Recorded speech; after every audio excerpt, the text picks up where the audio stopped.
Season 3 is powered by crowdfunding.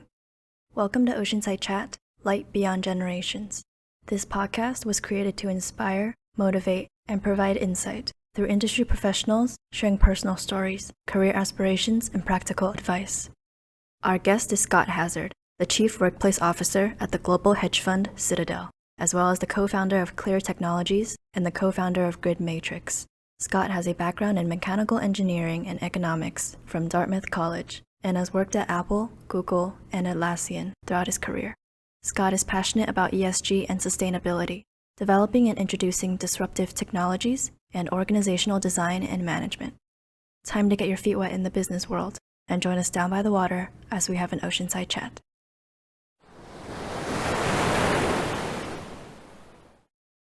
Season 3, Episode 2, The Future of Workspace.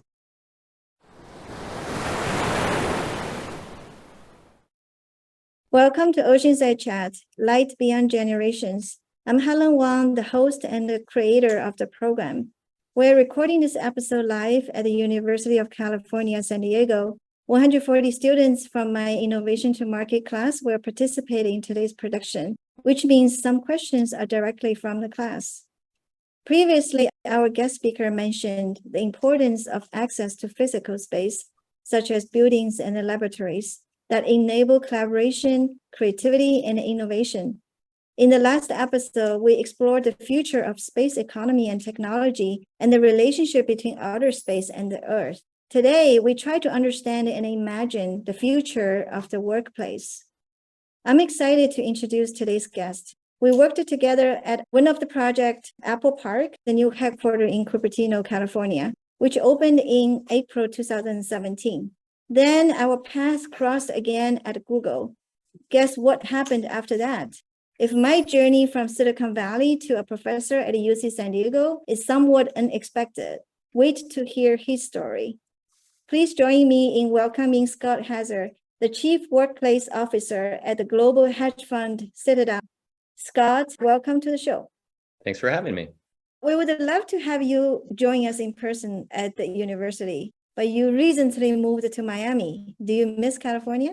I do. We moved 3 months ago. We're right outside of Miami in a city called Pinecrest. And pros and cons. I grew up in California. I love California. There's definitely some nice elements of like warm evenings here and being sort of in a vacation type environment. But California is where the family is and we still have our home there and it always will be home. What about the innovation culture?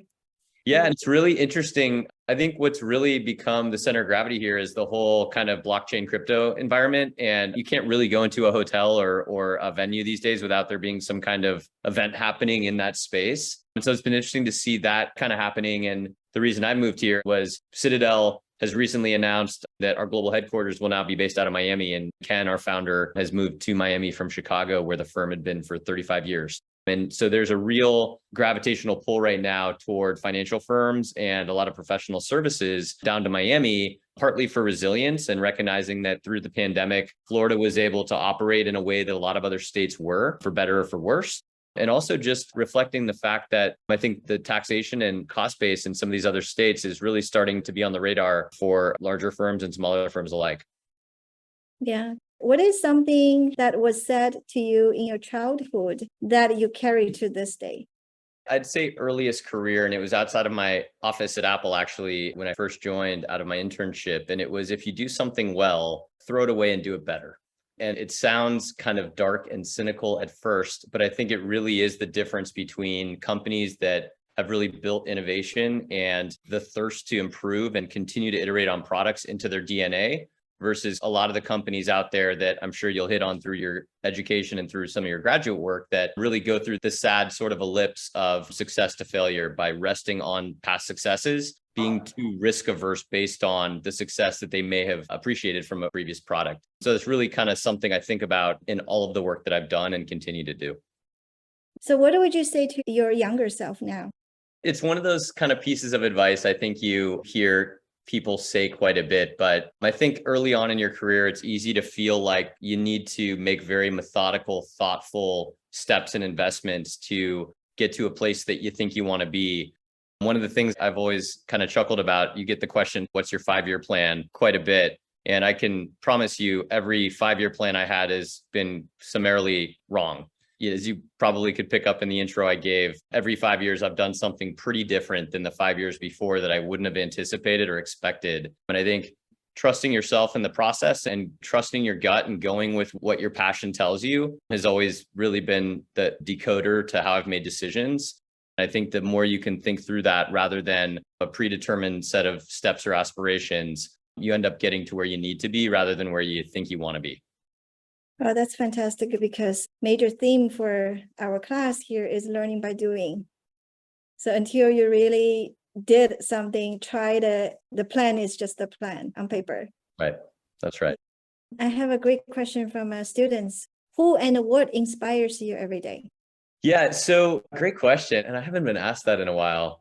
I've got to say, since joining Citadel, Ken Griffin, who's the founder and pretty well-known entrepreneur and give back expert, he's really a philanthropist in a unique way. He's a pretty inspirational guy. He's got an incredible ability to focus, but he also makes good use of everyone else's time and has an ability to stay at the right airspace, as they say, and keep an eye on things without getting into the expert's business. And he's got an eye for talent like I've never seen before, other than sort of some of my early days at Apple. On top of that, he is living his best life. As a guy with infinite resources, he gives generously, but he also really enjoys what those resources have brought and tries to drive change culturally and thematically with that influence. He's a pretty inspirational character. I tend to be attracted and follow people that are authentic, that are transparent, and that really wear their kind of heart on their sleeves and bring passion into what they do. And I'm attracted to passionate leaders, and I try to be a passionate leader because I think that is really what people tend to follow. So Scott, you have an educational background in mechanical engineer, economics as well. So that's an interesting combination. Could you tell us more about it, and how did it impact your approach to leadership style and career development? Yeah, absolutely. It is an unusual background, and I get that question a lot, particularly given what I do today and have done for the last sort of 10 years.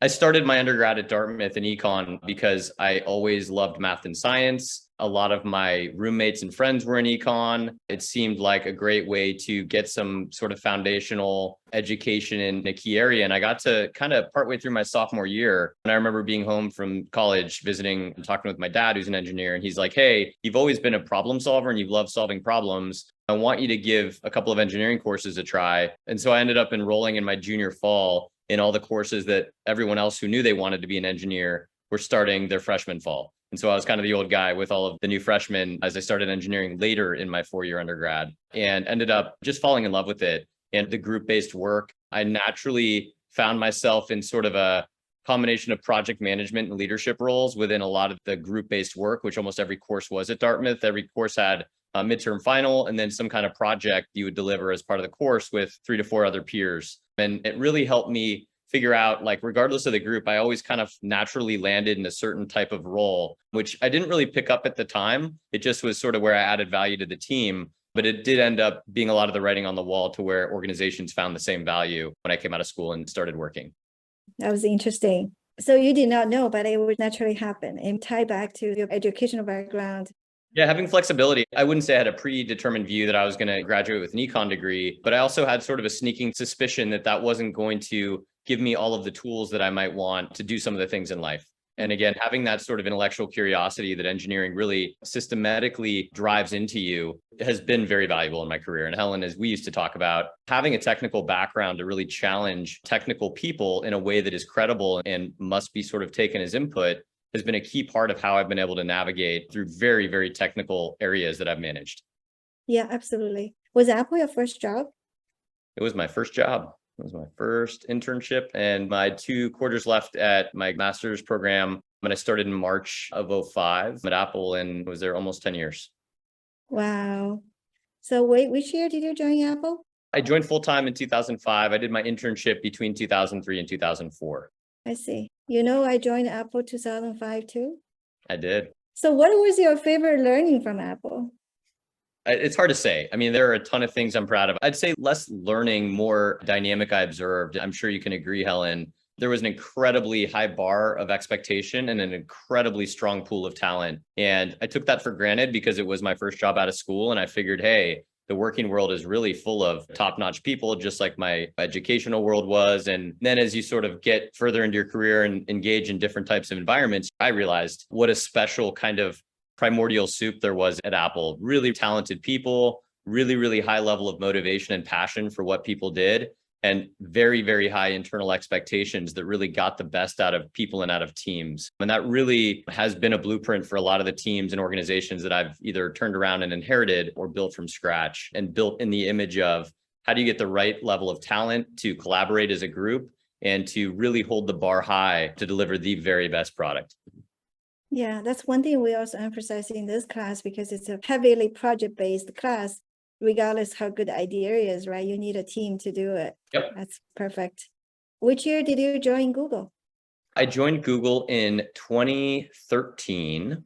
Sergey had jumped out of a plane with Google Glass on his eyes and really blown the world away, who were not expecting wearables to be probably for another 10 years. And that was an incredibly challenging product, as we both know, in just about every way to build, design, and manufacture. But it really was a very different approach to technology. And it was the beginning of Google really recognizing that they were going to evolve beyond just a software and a search interface into a consumer electronic environment, and really competitor to Apple, where before that whole experience, I think it was seen to be just a pure software company. So it was a really pivotal time at the company, and really the rise of Google X, Helen, where we were both a part of, as kind of the nucleus of a lot of the hardware thinking and sort of ideas that became the hardware roadmap that's today. Yeah, I remember that because I joined in 2013 too. We just kept meeting at places. That's right. So after Google, you joined Atlassian as the VP of Global Real Estate, Workplace Experience, and Workplace Journeys. Yeah, I have to tell a fun story. This is one of my favorite stories, and I'm still close friends with the woman that I ended up working for there. I was at Google working through a number of challenges and different stores for different Alphabet teams. When I got a call from a recruiter at Atlassian on the executive side, and she said, "Hey, I know you're a retail kind of go-to-market guy, but our chief people officer really would like to have a chat." And I think one of the things I'll end up leaving you all with is always take those phone calls. You just don't kind of ever know where things will take you in life, and saying no to things is exactly that. So I ended up taking the phone call and having a chat with a woman named Helen Russell, who was a really exceptional human, just a great lady. And we really just chatted. It wasn't very topical. It wasn't about what role she was trying to fill or anything like that.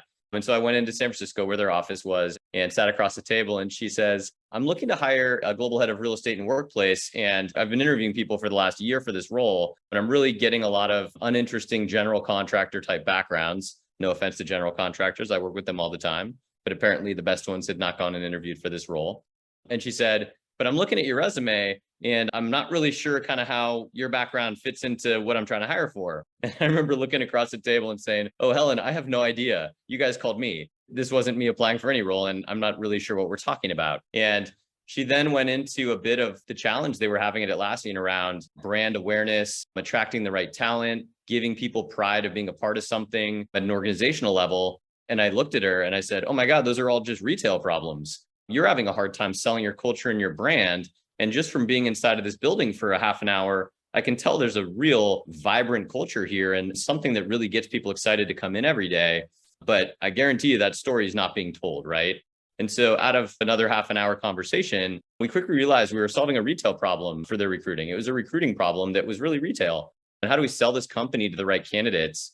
After they extended an offer out of that conversation, I said, I do like the challenge of moving away from consumer electronics and selling, and really into driving at the heartbeat of a culture and what makes teams work, and how to contribute to activating that competitive advantage within organizations, which I think we all know now is really becoming the key currency of organizations. I love the job titles. For example, experience and journey. Could you help us to visualize their meanings by giving a few examples? Everything from all of the assets and management, interiors, and redesigning, and really elevating the experience within the offices to the services and food and hospitality and concierge, and almost like running a hotel in a lot of ways, where it's really about sort of the look, touch, and feel that employees see and had every day. I found that I got a lot out of that, and the interactions with people, more so sometimes than manufacturing product and selling that, where I wouldn't see that sort of end consumer impact in the same way. The journeys was added actually post-pandemic, and that was really everything inside and outside of the buildings, everything from the real estate and build outs We had 15 offices in 9 countries, a little over 1 million square feet of real estate.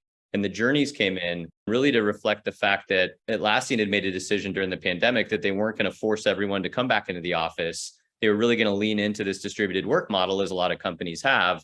We were going to treat it more as a journey where it was going to be up to you to figure out, did you want to go into the office? Did you want to work out of a co-working space? Did you want to work out of your house? That was your journey to figure out. And our team and my organization's responsibility to provide the support and infrastructure around. Now you are the Chief Workplace Officer at the Citadel. Really new and cool title. How would you describe your job to a 5-year-old? So I have a 6-year-old, and the way I describe it to him is that I build buildings, and he's very excited about that. And kids like physical things. They do. And they're out of the box that way. At least my son is. I was traveling earlier this week and I got back and he said, "Can we go into one of your buildings?" And I told him, "Oh, sorry, they're under construction. So not yet. It's not safe for you." But really, for children, that's how I explain it, is building the environment to create the efficiencies of the business and really giving the stage to the actors to do their life's best work. So why does workplace matter to us?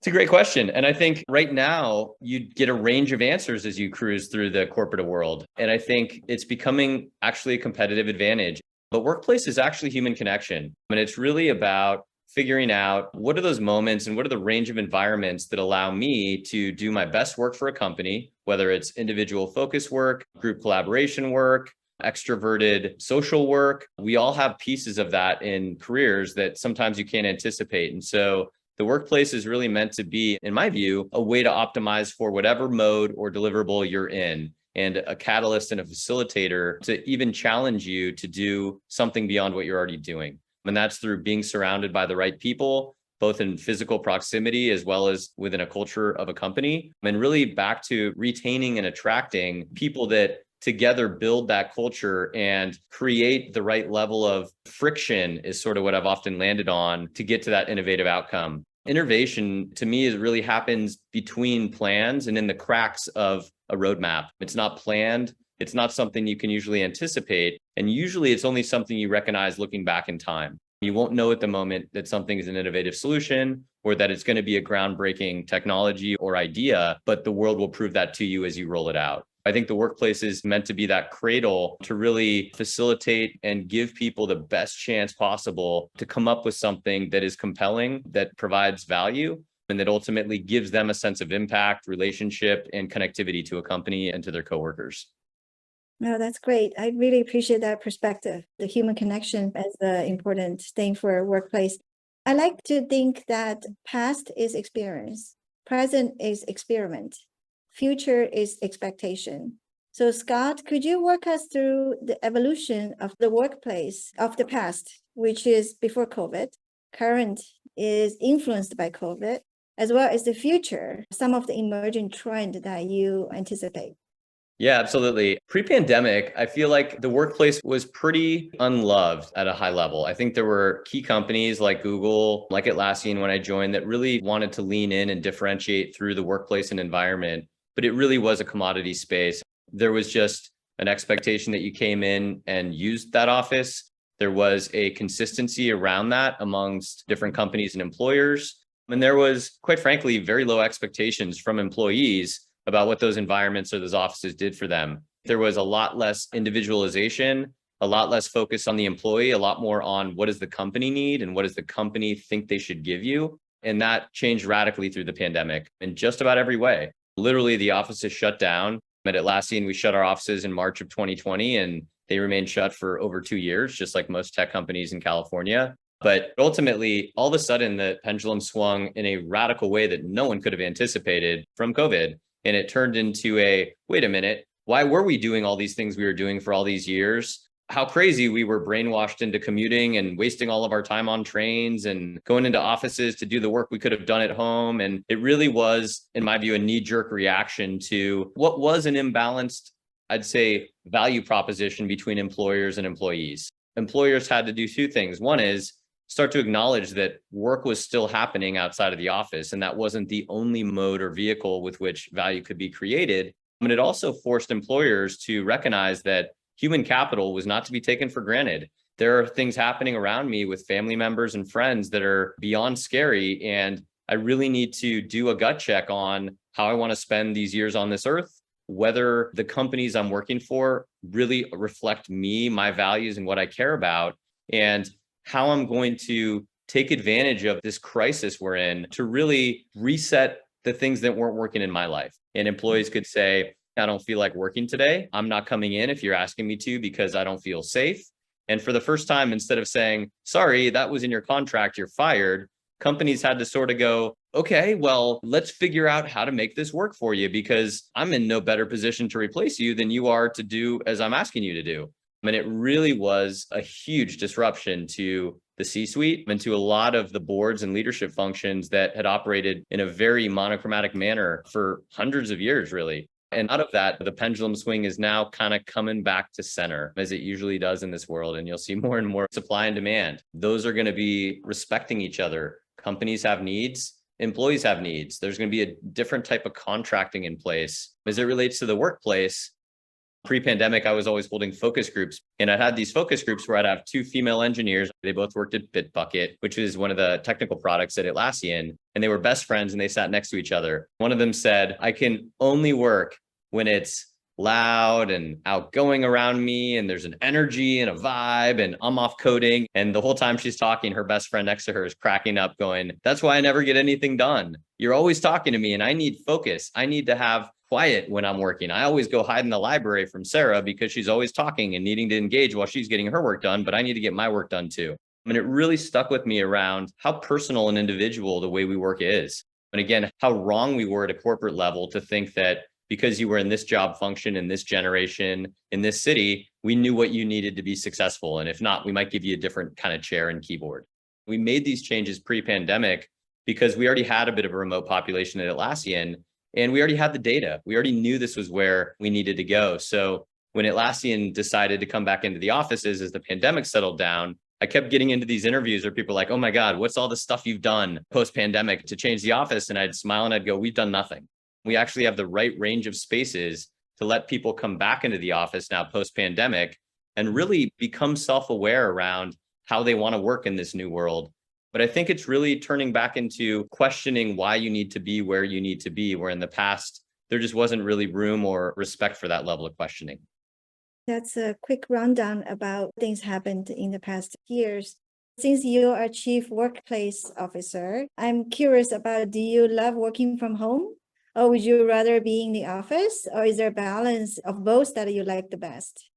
Yeah, great question. It's like a lot of things. Sometimes like the cobbler's kids have no shoes. If you guys have heard that, and workplace people like to work from home. No, I was always really driven and inspired by being around people. I'm an extrovert by balance, a majority extrovert. I get a lot of energy from people and from engagement with people. Sadly, I couldn't be with you in person. I guess that is today's irony. But Atlassian, where I was working when the pandemic hit, like many, many software companies, immediately wanted to go to safety first and recognize that in software, you can do it with a very different degree of freedom away from the office. And so since March of 2020, the teams at Atlassian were home. And it was really the first time I'd worked from home in my career during the pandemic. And all of a sudden I went from building these environments, inhabiting these environments, believing in these environments to working from home for 2 years, which it ended up being. And it was really challenging for me because I like being around people and I believe in what we develop. And I think it adds incredible intrinsic value to everything in a company, not the least of which is people's mental health, their feeling of impact and productivity. And there's a ton of research now that shows people care about 3 things in a job and they care only about these 3 things. And if they're not in place, they change jobs. And it's growth, impact, and relationships. Those are the 3. And this is like Columbia University empirical study, tens of thousands of people. When Helen and I were growing up, you didn't have to love your job, but if you loved like your lake house on the weekend or you loved your kids, you could have a happy, productive career. The data has come back saying that is factually false. You actually need to enjoy your job. It's such a big part of your identity in your day that if you're not feeling the impact, the growth, and the relationships from what you do, it is transactional and you will take the call and move to another role. So I found during the pandemic, I couldn't feel the impact of what I was doing. It was all remote control and that wasn't the way you build and the way I'd worked. My relationships were deteriorating because other than my close network and my team and my direct reports, people were very distracted and not trying to put that extra energy into relationship building cross-functionally. And ultimately, I wasn't growing in the way that I would being around high bars of talent, other thoughts, diverse perspectives, all the things that I really get a lot out of in being in person. So it was a challenging time, but I think it was a challenging time for everybody. And I remember feeling incredibly fortunate that the company was as supportive as it was, and I didn't have to worry about any of the things that so many people were worrying about for getting laid off or would the company do well. But personally, I was really, really struggling with that. Scott, I know you're very passionate about ESG and sustainability. You lead a project at Atlassian, build their headquarters based in Sydney. And this project won an award that was famous for the holistic approach for sustainable construction. I'm very interested and curious to get into some of the details. Could you tell us a little bit about this project to begin with? We actually won 2 awards. We got a Global Sustainability Award. We also won the Future Workplace Award for the design of the interiors of the building. Different types of awards, but things we're equally proud of. So I joined Atlassian in 2018, and Mike and Scott, who are the 2 co-founders of Atlassian, decided because they had gone to school in Sydney, they'd gone to university there, they'd actually stayed and started their company there straight out of college in 2002. They had really struggled, particularly in the first 10 years of the company, to retain and attract the right talent. And that's because 9 out of 10 technical grads will get their degree in Australia and immediately take an offer with a US or a European company, because there are just a lot more opportunities in those countries than there are in Australia. And so Mike and Scott were totally passionate about building a home for tech in Sydney, and most importantly, not talking the talk, but walking the walk by committing to anchor that tech precinct with Atlassian, which is the largest tech company in Australia. I always joke, Helen, that Atlassian is the Google of Australia. So like when I have my Atlassian backpack, everyone knows me in Australia where they would never know me in California. So they hired me to help them figure out what that meant from an identity perspective and how to really execute on a project that reinforce the values and the culture of our company to, again, really create this sort of epicenter of talent and stem cells and just activity and attract the right employers to allow Australian talent to stay in Australia. So I inherited a building that we were planning to build, and it was a very generic, uninspiring building because it was a massing model, and that's where we were in the process. And what I am very passionate about is innovation. And I don't think solving things like sustainability or ESG require us making trade-offs. I think too much of the world thinks it means you can't do this in order to do this, or you have to pay more for this to do this, or you can't get this level of outcome because of some of the things you're trying to do on the sustainability front. And I just don't believe that. And I've empirically proven that wrong through some of the stuff I'd done previously in my career. So I pulled the team together and hired quite a few people to really get the right thought leadership in place to say, for a building that we're building, and it's a 60-story building that'll be 700,000 square feet, one of the larger buildings in Sydney, what is the current sort of state of building? What would anyone else do, whether they're a developer, or owner, or operator? And what can we do that's way above and beyond that nobody knows how to do today to really put a stretch goal out there? And at the same time, provide an academic kind of blueprint for how we believe people should be building high rises in the future to be more sustainable and to make it so that next generations of people can enjoy the same planet we've been on. What are some of the unique approaches that in this project ultimately won the awards? So we went off and put some incredibly aspirational targets in place. We wanted this to be 50% lower embedded carbon numbers than any other building that had been done to date, particularly in this size and vintage. We said we wanted this thing to run on 100% renewable energy. We didn't want to have to pull from the grid whatsoever. And we wanted to work through the sourcing of that. And then we wanted this to operate with 50% lower energy requirements than a traditional office building, which ended up being one of the more challenging goals that we went after.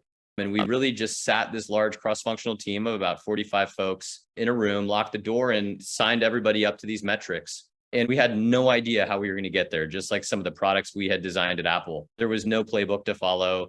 And so in order to get after those goals, we assembled the right team. And then we started to understand why things couldn't be done the way that we were looking to do that, and started just identifying either the industries or the technologies that we would need to really invest in and push forward in order to make the building a reality. And I'll tell you, Australia is an ironically conservative place to build. And it's because they are relatively geographically isolated, and they haven't had a lot of ground up construction historically that pushes the envelope. It's a very heavy concrete and steel build environment, trying to make some of these transitions. And there's a lot of interest in country, most importantly, things like the fire brigade, that made it really challenging for us to move past that. And we really leveraged Mike and Scott and the reputation of Atlassian, along with our own expertise that we brought in-house and consultants, to prove through our own building design that not only could this be done, but that this should be the standard for the rest of the tech precinct. And this should be the expectation globally for how people put high rises in place to, again, really be sustainable. And so we ended up working through supply chain, material development, when we pulled in all of the green concrete, CLT, cross-laminated timber, all the material experts that we knew could put our best foot forward on what was available. And then we ended up having to create new products because those products weren't good enough. And we needed to really incentivize people through our built volume to put a market behind this, because all of these folks are happy to do it, but they need to make money just like everybody else. And they need to have a product to be able to sell that into. And so we really went about it material by material. We challenged the glazing and the facade, which often drives so much of your energy requirements, because a glass building is exactly that. It's a prism. And I know a lot about glass, and that becomes a beautiful material, but a very, very challenging material in a hot climate like Sydney to keep temperature under control. We took advantage of the fact that Sydney has a relatively moderate climate, and we built a building with a double skin that actually breathes. And some of this was also to respond to COVID and to recognize that people weren't going to want to be on a 42nd floor of a building trapped in a glass box anymore, recognizing that air quality could be a concern.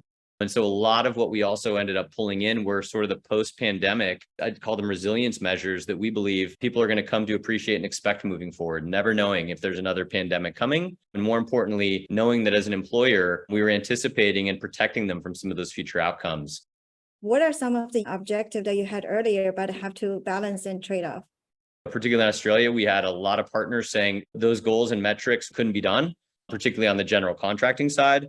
We had a lot of challenges with regulatory bodies and the fire brigade, which is a very powerful organization in Sydney, signing off on the use of CLT in a high-rise environment.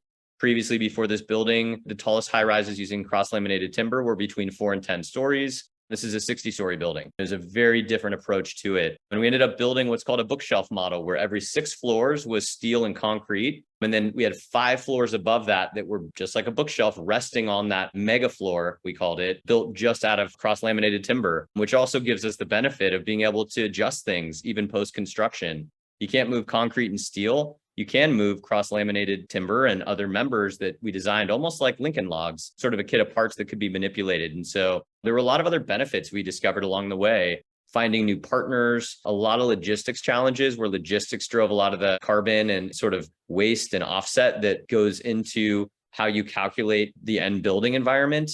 I mean, it really ended up creating a lot of these industries that now other buildings can benefit from, and ultimately really just pushed on things until we got to a point where we could make it happen.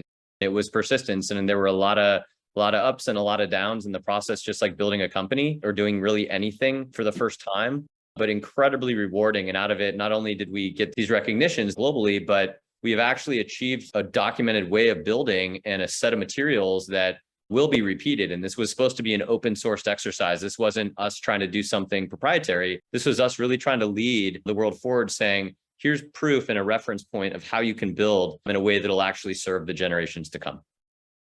So is this the world's tallest timber tower?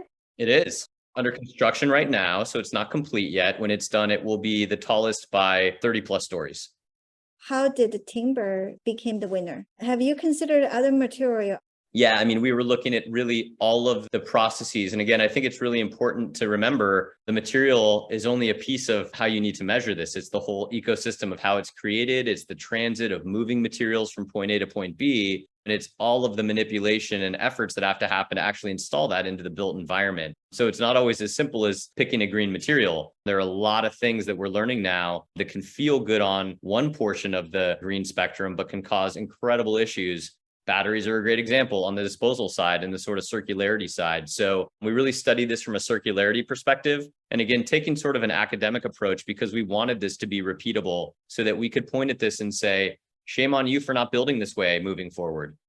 Wow, one project sounds like achieved a lot of things. That's amazing. That perfectly leads to my next question. What is driving innovation in the workplace?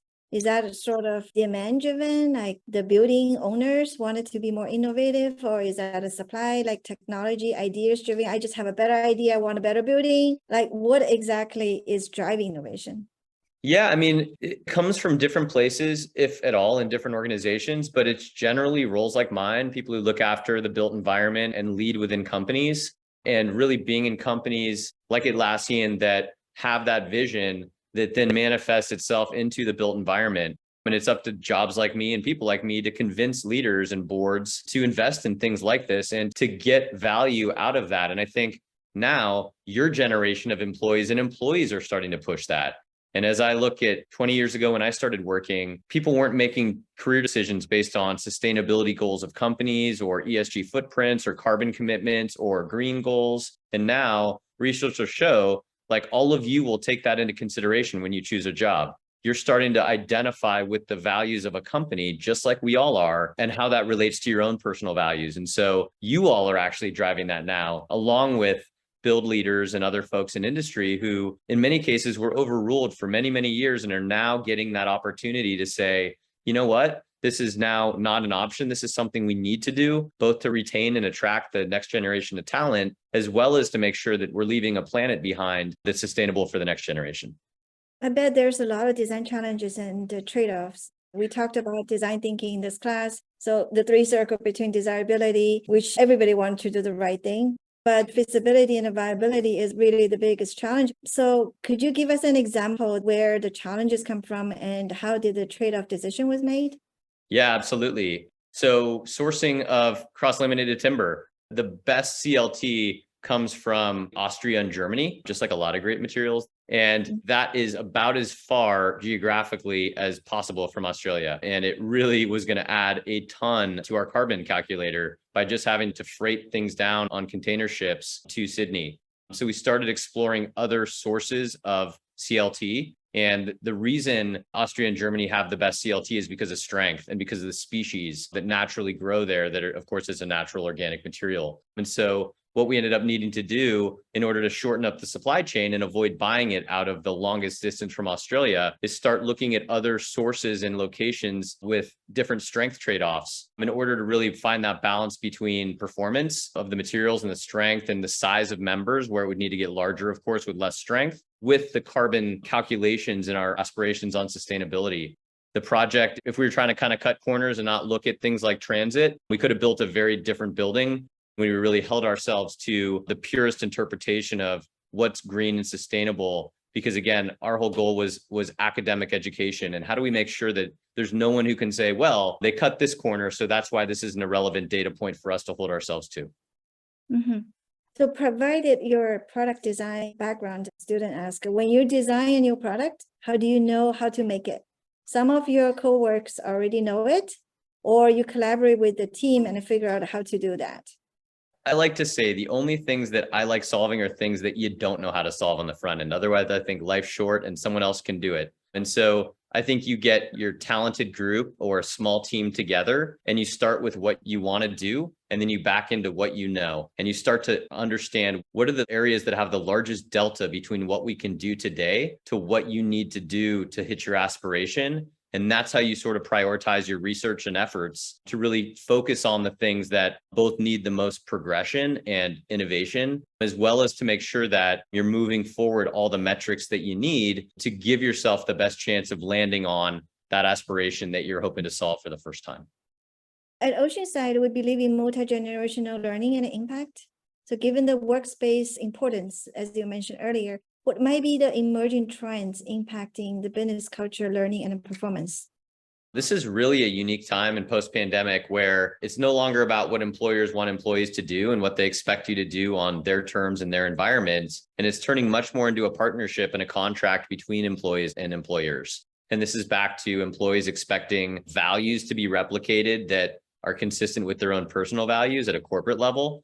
This is down to really expecting companies to meet them at a personal level rather than at a stereotypical job description level or cultural level or contribution level. And this is also down to really recognizing that talent is the competitive advantage in success at companies, even in hardware, definitely in software, in some of these worlds where you don't have physical manufacturing. And so the combination of the pandemic and people recognizing life's short, you need to do what you love doing, and it needs to work for both the employee and the employer, along with, quite frankly, a very tight job market that happened between 2020 and 2021, where there was a huge hiring frenzy and not enough talent out there, which really forced employers to change their value proposition and adjust much more to the voice of an employee versus to the narrative of a board or an employer. And I think those are all continuing to kind of swirl together into the job market you'll all walk into, which is as beneficial as I've ever seen in my life in terms of giving you all as individual employees the best chance to find a home in a company that really is a reflection of yourself.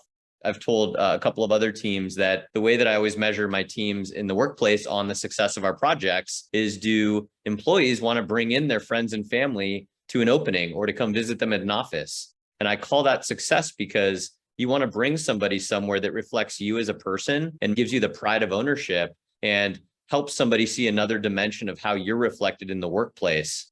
And if you don't feel that way, you're not going to want to bring your friend into the office because they're going to go, oh, this is nothing like you. You work here. Got it. It's transactional. And so I think it's really giving people that personal sense of connection to a company, which happens often through a workplace, particularly when you're in ones and zeros in the software world. Mm-hmm. We got to know each other for many years at Apple and Google. I was recently surprised and super impressed to find out that you founded two startup companies while working full-time in those very demanding positions. It was hard for me to keep up with one job at a time, and I struggled to balance work and life. What is your superpower? So my superpower, and I'd say this is across the board, is I truly have an incredible network of people, partly from some of the environments we both worked in and the way that people sort of spiderweb out into the world from there. But I think the thing that I really try to hold myself to and consistently do well is hire people better than I am at the things that I'm hiring for. I like to be able to have sort of the right level of generous knowledge, but I think I'm kind of the inverse of a micromanager. I like to hire capable people and give them the air cover to do their best work. And that really allows me to amplify my effect without having to make my time be the reason that things are successful. And so really empowering others to do that work and giving them what they need to do that is the way to distribute time and get more things done in my world. One person could only have this much impact. And I think your superpower is have a great network and being a great leader. Yeah, and relationships. Like we've always talked about, Helen, just like our relationship, we haven't talked for sometimes years at a time, but maintaining relationships and building them in the right foundational pieces of trust, integrity, and partnership is timeless. And when you build relationships the right way, you can pick up a phone 10 years later and it really is like it was yesterday. Sometimes I'll open up LinkedIn and I can't believe like the breadth of locations and companies, Helen included, that people I worked with 15 years ago at Apple have gone to, right? And all of a sudden, those are all opportunities for you. So your network and relationship building and human connection, ironically, as we're swinging back into in-person after being isolated through the pandemic, is going to be the currency of your career. And you will be amazed at the people you didn't think you needed a relationship with that will provide value down the road. And treat people well, treat people the way you want to be treated, because you never know the kind of jobs you're going to want in the future and who's going to be a part of that world you want to be in. Managing those relationships is number one. Also, the relationship starts today with all the students here in the university. I know there's love and hate about large group, 8 people. It's hard to coordinate, but those are the good ones. The relationship starts from this point and onwards. And I'll just add to that, you're never in the working world going to get to choose your team. You're going to get team members that are easy to work with, that are hard to work with. It took a while for Helen and I to figure out how to work together. And sometimes those sort of friction points can lead to great combinations later, as we figured out. So you got to give relationships time as well. Yeah, I love that. Since this class, Innovation to Market Practice is learning by doing and developing an entrepreneurial mindset, we'd love to hear about your entrepreneurial journey. Can you tell us more about the company you founded? Yeah, so I'll talk about Klear Technologies first and then a little bit about Gridmatrix. I started when I just joined Google, and Apple doesn't allow you to sort of do stuff on the side and start other companies while Google does. This was 2013 when I had an idea with my co-founder that we wanted to pursue. I wrote a letter into Google Legal and they gave me approval to proceed. And we really wanted to bring in a different banking platform. Brick and mortar banks were still the story and the incumbent. And my co-founder actually had dealt with quite a bit of the cannibalistic banking experiences in his early 20s. And he'd had some credit issues. He had taken on too much credit himself through an access to credit that was probably inappropriate given his income at the time.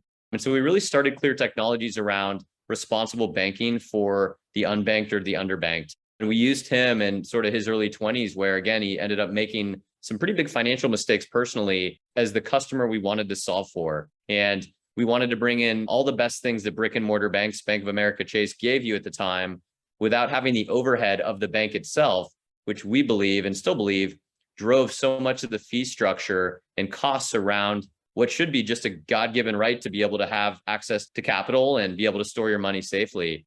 Also really stuck on the fact that credit is a dangerous tool. Our country is not great at educating people around financial literacy, as I think has become very topical in the last couple of years, especially. And so we really wanted to roll out a debit card, a prepaid debit card platform that would teach people as they went through our app and through our fee structure to incentivize them to be financially fit, to spend what they have, not what they hope to have in the future, and to make sure that they were building a foundation early on, particularly as they were getting started in their careers, where they wouldn't cause themselves financial distress down the road for some of the calls they were making. And so we ended up going off and building that and finding through my network people in banking. We found card program managers who would sponsor us on this prepaid debit card. We designed and built out the packaging and the card solution and created an app. And then we ultimately created a feature within our app that allowed for, and this was 2014, 2015, allowed you to use your iPhone at the time to get money out of a consumer ATM rather than needing to use a prepaid debit card. We filed for a patent on that in 2017. And for any of you who are familiar with patents, they take a long time. And we kept rolling into the prepaid debit card program and using this cardless feature as a differentiator in our challenger bank. In January of 21, we actually got the full patent awarded around this cardless withdrawal technology. And we ended up pivoting into really where we are today, which is licensing that cardless technology to very large institutions. After many, many iterations at that company, we found great success now with providing a feature that consumers really want in a partnership model where banks get to extend their relationships and provide our feature to their existing customers. My next startup at Atlassian, I founded Gridmatrix in 21, where I was approached by some of my friends from Apple that I hadn't seen in years and years, who said, hey, we think that the traffic infrastructure and stoplights have all been the same since the 50s in this country. Many of us have been traveling all over the world. You go to Asia, you go to Europe. Their infrastructure is 30, 40 years in advance of ours. They've got new technology there. They've got automated lights. They've got ways to monitor traffic, but nothing like we've developed at Gridmatrix. And so we really started with this mission to build and upgrade the US infrastructure story. Learning from the first startup and wanting to pivot less, we ended up coming up with a plan to build this sort of overall sensor pack that would give stoplights of today the intelligence that we thought they needed. And we went off and talked to 15 to 20 customers, different states and cities throughout the US, a couple in Europe. And all of them came back and told us, no, we don't want hardware. We already have bought a bunch of hardware. We have cameras, we have radar, we have LiDAR. We actually need a way to make use of the data and to synthesize many different data streams that we're getting discreetly that live in sort of walled gardens that we can't integrate. And so we went off with the voice of customer and built that product a year ago and raised a seed round of $3.5 million with a couple of institutional investors, and are currently raising a bridge round and going toward a Series A. We've got 10 pilots deployed. We're working with the New York Port Authority, working with Port of Long Beach, working with a lot of folks actually in Southern California, City of Carlsbad, and really getting a lot of traction because the timing is great for that type of technology. We're about to see a massive change in US infrastructure investment. I love the story because first of all, they're in a very different kind of field, right? Secondly, as an entrepreneur, I hear both story has a major pivotal point. Given your experience, what advice would you give a young entrepreneur? And from your story of these two companies, what's in common? What's your secret recipe for success? Yeah, startups are hard. And it's a lot of why I wanted to get into them. I'd been at large companies, Google and Apple, just like Helen. And one of the things in large companies that's easy to forget is that people will often do things for you because your card has an Apple or a Google on it, not because Scott or Helen were particularly effective or what they needed to have done. And so a lot of why I was excited while I was working in large companies to start my own company was to both build from the ground up rather than operate from the top down with the resources, as well as really challenge what I bring to the table and step away from some of the brands that had obviously provided a lot of the tailwind to some of the success in the career and really challenge that without some of those sort of pushes and security blankets from large companies. I caught the tail end of Helen's lecture this morning, and really the key thing is the voice of customer. And as you heard on the second startup, that was something we even learned effectively through the first startup was make sure you're not building a product for yourself because you're not going to be the one buying it. Make sure you're buying something that really resonates with your customers and think around a range of customers, not an individual customer. And with that is just inherent flexibility that you need to come to a solution with. And I think a majority of startups fail because of disagreements around strategy and a lack of flexibility from what the market wants you to deliver versus what you want to deliver to the market. And at the end of the day, what you want to deliver is always going to be secondary to the revenue, which is going to be what the market needs from you. And so really keeping that customer focus in the lens of the customer and bringing them along through your development. One of the things we've been very effective in Gridmatrix that companies moved very quickly because we continue to have this sort of sounding board of the customer and of the public to make sure that as we're developing our roadmap and assigning resources and developing our R&D, it's truly calibrated to the needs of customer rather than what we think is a cool feature to put into our product. That's great. I'm going to start picking up students' questions. Since you work for the hedge fund Citadel, what do you think the large investment community are doing in terms of sustainability? Very little, very, very little. And I think not only that, the investment community right now is really off balance, truly with the exception of Citadel. And I think a lot of that is because they're still trying to figure out how to get employees to produce the same amount of value as they did pre-pandemic. Ken and I talk about this all the time. It's a technology company. We happen to be in trading as how we leverage the technology we build. But technology requires collaboration. It requires people challenging each other, and it requires cross-pollination of ideas and multidisciplinary thinking. And so many people in financial services are still dealing with challenges in getting their employees back into the office, adjustments to programming and office offerings that actually allow them to attract and retain the right talent. And I think Citadel's been really unique in that they've been office-based through the pandemic. They've gone above and beyond to support employees, recognizing that's a unique perspective. And Citadel's had the 3 best years of performance in the 35-year history of the firm in 2020, 21, and now this year. And we truly believe that's because we're in person, and that is our competitive advantage today, while everyone else is working in a very different way that isn't how their systems and tools were designed or really optimized. I have multiple questions regarding how you studied in undergraduate, like your major, your study, your experience. How did that actually impact it, or does it matter to what do you actually do later? What do you begin with? What do you wanted to do versus you end up now? So help us wrap all of this up together. Give them your perspective, please.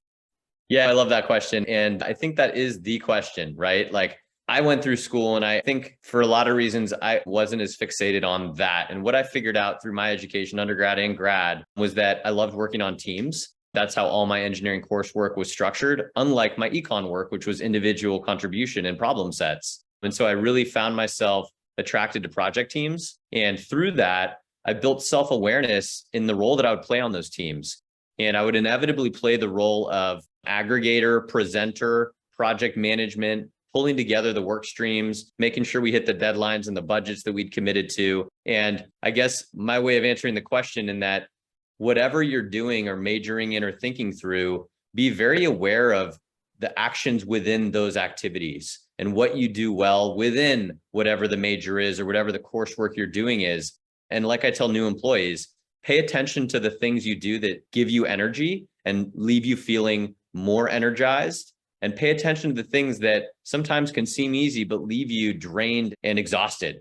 You should really try to carve out a role and an identity in this world that takes in the best of the things that give you energy and passion and uplift. Sometimes you can do something for 4 hours that leaves you energized and do something for 5 minutes that leaves you drained. And being aware of how you work and what makes you individually tick and how you feel the growth, impact, and relationships in your schoolwork and teams and sort of any activities you're involved in is the raw material to help you choose the right role and career for yourself. And what you'll find is if you really are aware of those kind of pieces of the equation that you enjoy, those translate into any industry and into whether you want to start a company or run a company. Those same activities need to take place. It tells you what role you play in those types of organizations.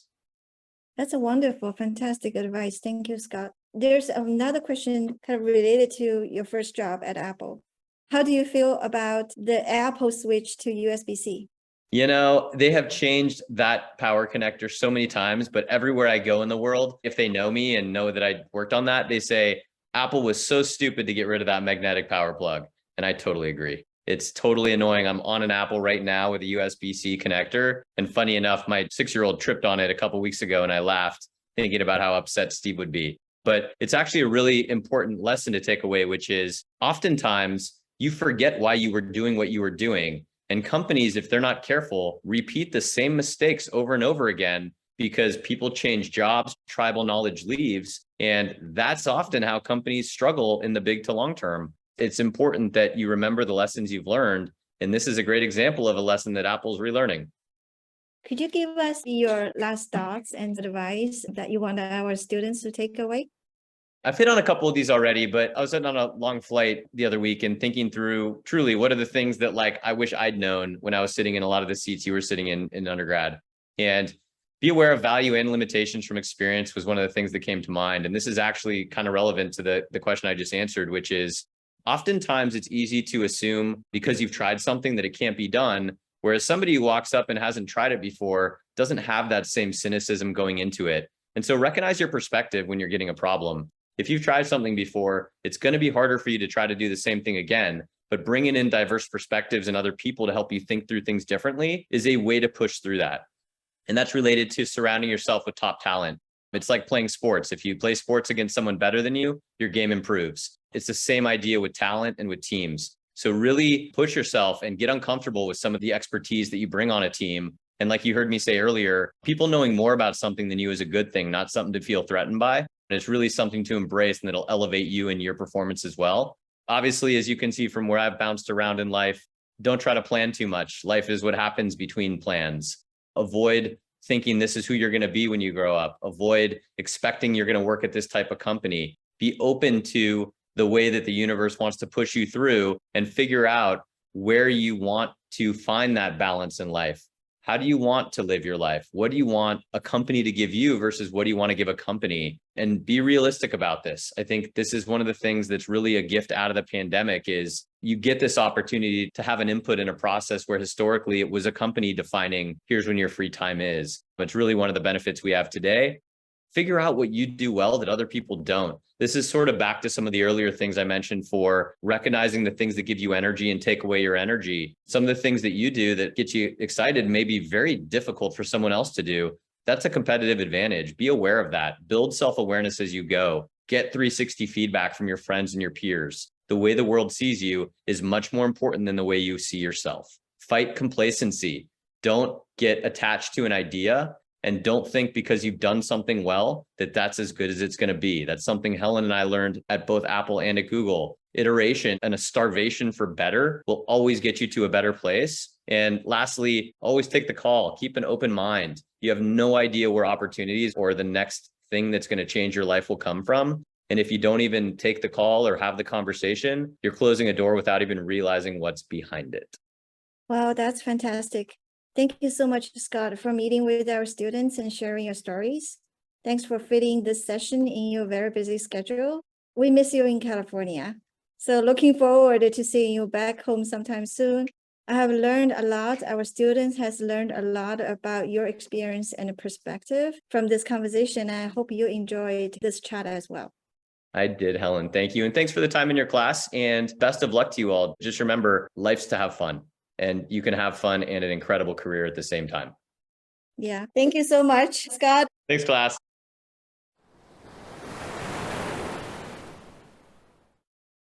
Thanks for listening to Oceanside Chat. We hope you enjoyed this conversation. If you liked it, please share this podcast and stay tuned for our next episode. We'll see you later.